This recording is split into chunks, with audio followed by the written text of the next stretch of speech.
If ever there was one wrestling family that would be considered the most decorated within WWE, well, it's no contest as to who it would be. With 5 members of the family already inducted into WWE's Hall of Fame, not to mention 2 other Hall of Famers that married into it, plus a near 50 championships that have been won by the family in total in just WWE alone, it's safe to say which bloodline reigns supreme when it comes to world wrestling entertainment. Now, who is this tremendous wrestling family, and who are some of the most prominent members in it?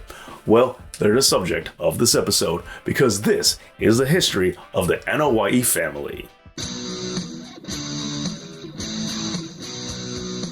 Thank you so much for the amazing support over on Patreon to Inigo Montoya and Dakari Garmin. To become a Patreon yourself, please go over to my Patreon page. Thank you so much. First, let's start with Afa and Sikoa, better known as the Wild Samoans. These 2 brothers and sons of Reverend Anoa'i debuted in 1973 for Stampede Wrestling, working for Stu Hart before moving their careers to Vancouver. And then they came stateside in 1975 in Detroit's Big Time Wrestling, and then mostly bouncing around the NWA until landing in WWF. Now, for a brief time, they simply went by the name of the Samoans until getting the wild part back in their name. And they were also sometimes referred to as the Wild Men by their manager Lou Albano. Now, Afa and Sikoa would make their first appearance for WWF in January of 1980 in where else but Madison Square Garden against the team of Ivan Putski and Tito Santana, and they did this for the WWF Tag Team Championship. However, while they would come up short this first time, in just a few months they would win the belts. Oh, and also during this span, both men individually also got a chance to wrestle Bob Backlund for the world title, but also to no avail. And then in 1981, they would both relocate to Mid-South Wrestling, and they would go by the name of the Samoans yet again. That is, before eventually switching to be known as the Samoan Warriors. From there, they would end up in Georgia Championship Wrestling, where they would continue the trend of winning tag team gold, just like they did in Stampede Wrestling Mid-South and the just mentioned WWF. And that company is exactly where they would return to in 1982, and they would also resume working with Captain Lou Albano as their manager. Following this, Afa and Sikoa would win the WWF tag straps for the 3rd time, only to eventually drop them to the team of Tony Atlas and Rocky Johnson, somebody that would eventually become familiar with the family later on. This is also when they would start having a feud with another future member of their extended family, Jimmy Snuka. And also they would bring in a new member of the team with Afa's son Samula, better known as Samu. Now at first, Samu would start off as an alternate for the injured Sikoa, but then he would transition into being a backup. Now he would leave the WWF in 1985 to work in Montreal, where he would begin going by the name The Great Samu, and he would be managed by Eddie Creechman, only to go on and win the International Heavyweight Championship in 1986. From there, he would begin working with his cousin, Solofa Fatu Jr., who is obviously enough the son of Solofa Fatu Sr., who's married to Vera Anoa'i, which is the sister of Afa and Sikoa. Now, after the Montreal territory closed, the pair would go to Puerto Rico and join the World Wrestling Council to become the team of Samu and Fatu, the Samoan SWAT team, which then by the following year would of course lead to them winning Tag Team Gold. Now, this act would pick up a lot of momentum, with both men signing with WCW, where they would become Paul Heyman guys, or more accurately, Paul E. Dangerously guys. What, did you think that the tribal chief Roman Reigns was the only member of the Anoa'i family to use the services of the Wise Man?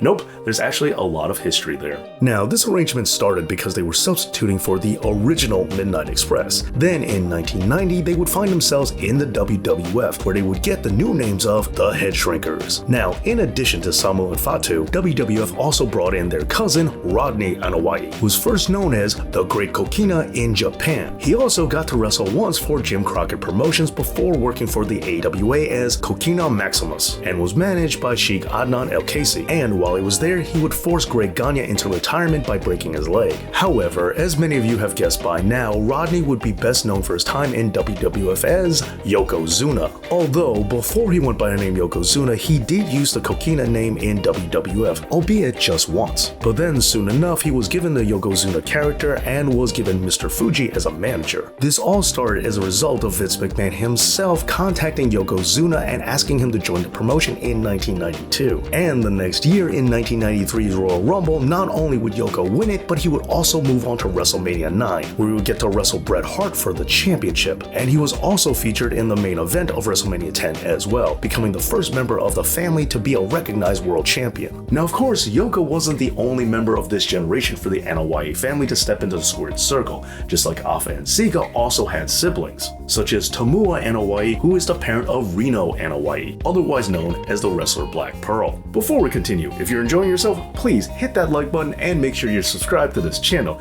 and also see that your notifications are working, that way you know whenever brand new content comes out.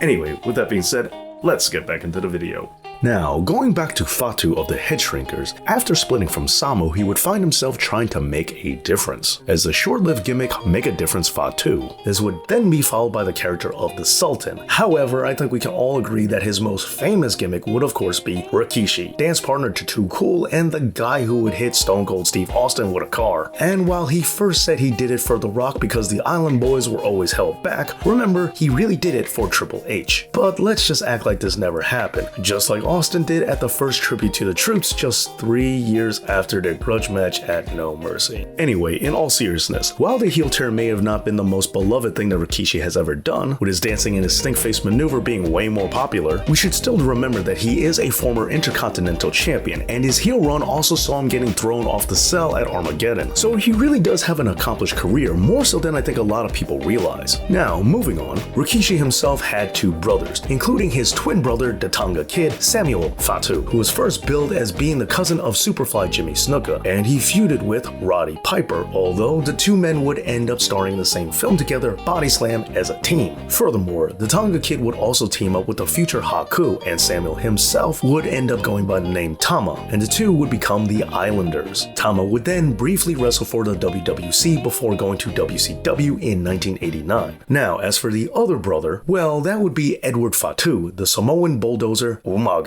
His career started wrestling for Afa's World Extreme Wrestling in 1995. He also spent time in TNA and All Japan, but is probably best known for his time wrestling as Umaga, where he had such high-profile feuds against the likes of Triple H and John Cena, as well as getting to wrestle in the Battle of the Billionaires at WrestleMania 23. Oh, and he is also a former Intercontinental Champion, just like Rikishi. But before all that, he wrestled in WWF under a different name, Jamal, as part of Eric Bischoff's 3-Minute Warning, teaming with Sika's son Matthew Anoa'i, better known as Rosie, as a part of this team. Now, both Rosie and Jamal would train together at the Wild Samoan Wrestling School, as well as wrestling for Afa's World Extreme Wrestling, and while they are probably most known for teaming with each other, Matthew has had several other tag team partners, most of which were also in the family too, such as Samu when the 2 of them formed the Samoan Gangster Party that began by intimidating Make a Difference Fatu before going on to ECW. Matthew would also partner with Lloyd Anoa'i, otherwise known as L.A. Smooth, but this was all before he started partnering up with Eddie Fatu, and originally this pairing was known as the Island Boys before they became 3-Minute Warning, and they would debut as such on the main roster in July of 2002.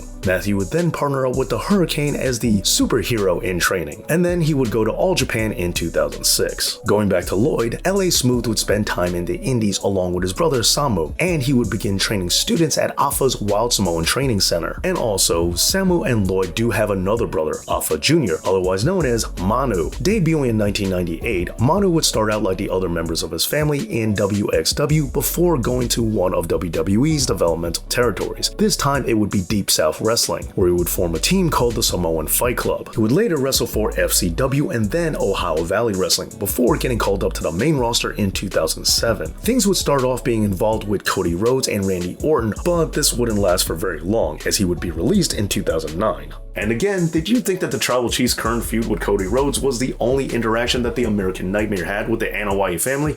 Well, obviously enough, that ain't the case. But speaking of things going on right now, let's start talking about the current stars of the Anoa'i family.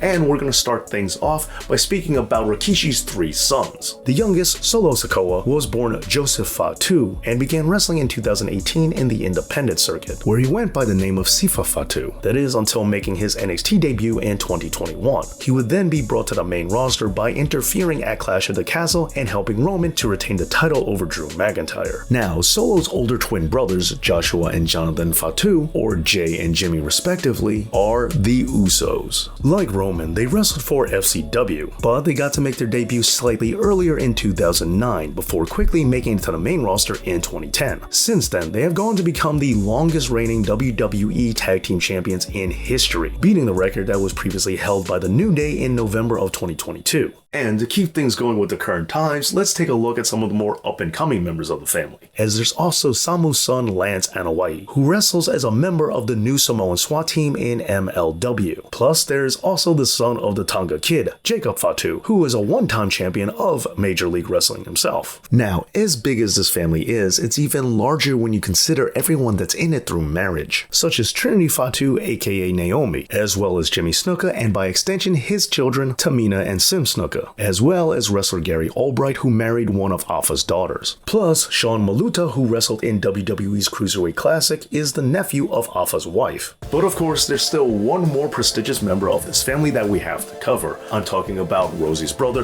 Sika's other wrestling son, the Tribal Chief, Roman Reigns, who would make his wrestling debut in 2010 after a football career with the Minnesota Vikings, where he would train in WWE's developmental territory of Florida Championship Wrestling as Roman Liaki. But today, he is now known as your Tribal Chief, Roman Reigns. But of course, this isn't the only bit of rebranding that he got, because after FCW was rebranded to NXT in August of 2012, Roman would get his new and current name. Then, just a few months later in November, and Roman would be chosen over Chris Hero to appear alongside Dean Ambrose and Seth Rollins, and they would show up at the Survivor Series in order to take down Ryback and to help CM Punk retain the WWE title. This group would go on to be known as The Shield. Then, after the group disbanded, WWE would have a difficult time promoting Roman Reigns as a top babyface, and they would eventually just give up on that by turning him heel in 2020, where he would be teamed up with Paul Heyman and become the head of the table and the leader of the faction known as the Bloodline, a faction name which just so happens to be very fitting for this video here today.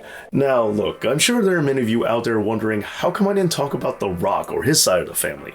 Well, when it comes to Dwayne Johnson's ties to the Anoa'i family, it all started when the High Chief Peter Maivia, The Rock's grandfather, became blood brothers with the Reverend Anoa'i. And with the Samoan culture, this of course means that they are indeed family. But I am going to take this as an opportunity to save the Maivias for another episode because, well, this video is long enough as it is. Well, there you go, a look at the Anoa'i family. Let me know who your favorite member is down in the comments section, and please be sure to give this video a like, as well as making sure that you're subscribed to this channel. Thank you so much for watching, and as always, Dave knows.